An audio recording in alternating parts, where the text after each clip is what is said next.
একজন নিরীহ ব্যবসায়ী রাস্তার পাশে পড়ে আছেন অর্ধনগ্ন অবস্থায়, মাথা থেতলানো, রক্তে ভেজা শরীর, আশপাশে ভিড়, কেউ এগিয়ে আসছে না। মোবাইলে ভিডিও হচ্ছে, কিন্তু সাহায্যের হাত নেই। এই চিত্রটা কি শুধুই অপরাধ, নাকি এর পেছনে রয়েছে রাজনৈতিক ছায়া, পরিকল্পিত হামলা এবং ক্ষমতার দম্ভ?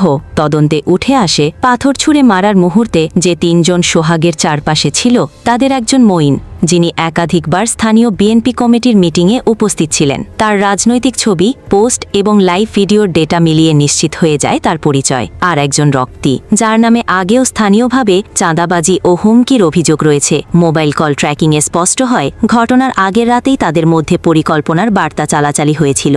রাজধানীর পুরান ঢাকার মিডফোর্ড হাসপাতালের ৩ নম্বর গেটের সামনে ৯ জুলাই বিকালে ঘটে এমনই এক মর্মান্তিক হত্যাকাণ্ড, যেখানে পাথর ছুঁড়ে এবং ধারালো অস্ত্র দিয়ে হত্যা করা হয় মো সোহাগ নামে এক ব্যবসায়ীকে। প্রথমে মনে হয়েছিল ব্যবসায়ীদের অভ্যন্তরীণ দ্বন্দ্ব, কিন্তু প্রযুক্তির চোখ বলছে ঘটনার নেপথ্যে ছিল বড় কিছু। সিসিটিভি ফুটেজ, এআই নির্ভর মুখ শনাক্তকরণ প্রযুক্তি, মোবাইল ফরেনসিক এবং সোশ্যাল মিডিয়া অ্যানালাইসিস, সবকিছু একত্র করে তদন্তকারীরা নিশ্চিত হয়েছেন এই ঘটনার সাথে সরাসরি জড়িত বিএনপির একাধিক নেতা। ব্যবসায়ীদের অভ্যন্তরীণ দ্বন্দ্ব, কিন্তু প্রযুক্তির চোখ বলছে ঘটনার নেপথ্যে ছিল বড় কিছু। সিসিটিভি ফুটেজ, এআই নির্ভর মুখ শনাক্তকরণ প্রযুক্তি, মোবাইল ফরেনসিক এবং সোশ্যাল মিডিয়া অ্যানালিসিস, সবকিছু একত্র করে তদন্তকারীরা নিশ্চিত হয়েছেন এই ঘটনার সাথে সরাসরি জড়িত বিএনপির একাধিক নেতাকর্মী। আরও ভয়ঙ্কর তথ্য উঠে আসে এআই ভিত্তিক অডিও অ্যানালিসিসে। হামলাকারীদের একজনকে বলতে শোনা যায়, ওইটা অনেক বলে ফেলছে ভাই, একে শেষ করতেই হবে। এই তথ্যের ভিত্তিতে মঈন রবিন,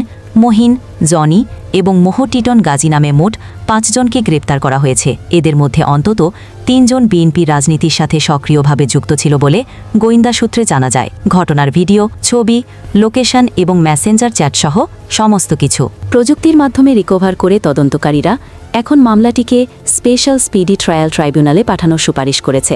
এই হত্যাকাণ্ড ঘিরে দেশজুড়ে নেমে এসেছে প্রতিক্রিয়ার ঝড়। প্রযুক্তিপ্রেমী তরুণরা সোশ্যাল মিডিয়ায় চালু করেছে #জাস্টিস ফর সোহাগ। রাজধানীসহ বিভিন্ন বিশ্ববিদ্যালয়ের ছাত্রছাত্রীরা রাস্তায় নেমেছে। তাদের বক্তব্য, এটা শুধু সোহাগের হত্যা নয়, এটা পুরো ব্যবসায়ী সমাজ, নিরাপত্তা এবং আইনের প্রতি একটা চ্যালেঞ্জ। বিশ্লেষকরা বলছেন, এই ঘটনা বাংলাদেশের জন্য একটি ওয়েক আপ কল। কোনো রাজনৈতিক দলের ছায়াতলে দাঁড়িয়ে কেউ যদি খুনের মতো অপরাধ করেও পার পেয়ে যায়, তবে সেটা রাষ্ট্র এবং প্রযুক্তির প্রতি চরম অবমাননা। তবে আশার কথা হলো, এই প্রথমবারের মতো পুরো ঘটনার তদন্তে এআই, ফরেনসিক অ্যানালিসিস এবং ফেস রিকগনিশন প্রযুক্তি একযোগে ব্যবহার করা হয়েছে। এক্ষেত্রে প্রযুক্তিই হয়ে উঠেছে সত্যের মুখপাত্র এবং তার প্রমাণ হাতে নাতে ধরা পড়েছে। এই ঘটনা প্রমাণ করে দিয়েছে, ডিজিটাল বাংলাদেশে আর কেউ নিরাপদ নয়।